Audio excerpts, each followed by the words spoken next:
Sir मेरा आपसे ये सवाल है कि जब से आपने इस्लामाबाद का चार्ज सँभाला है, तब से बच्चों के हवाले से आपने खेलों में भी और एजुकेशन के हवाले से भी बहुत ज़्यादा एक्टिविटीज़ की हैं। आज बुक फेयर का इस्लामाबाद इंतज़ामिया की तरफ से इनेकाद किया गया, तो इस हवाले से आप क्या कहेंगे? देखिए जी, बुनियादी तौर पर तो इस्लामाबाद की एडमिनिस्ट्रेशन को क्रेडिट जाता है कि इन्होंने हर हफ्ते कोई ना कोई एक्टिविटी ज़रूर की है इस्लामाबाद में। इसी तरह इस वीकेंड के ऊपर इन्होंने ये किताबों का मेला लगाया है। यहाँ पर आपको इस बुक फेयर के अंदर तमाम जो हमारे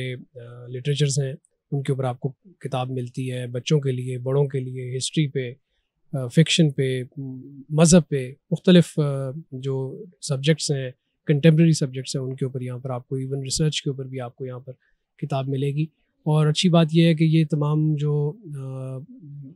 मेले के अंदर जो किताबें हैं वो मिनिमम 50% रेट के ऊपर आपको मिल रही हैं। और सब लोगों के लिए ये एक अच्छी अपॉर्चुनिटी है कि वो यहाँ आएँ, और जो ख़ास तौर पे जो किताब से प्यार करने वाले लोग हैं वो यहाँ आएँ और आके अपनी लाइब्रेरीज़ में इजाफ़ा करें,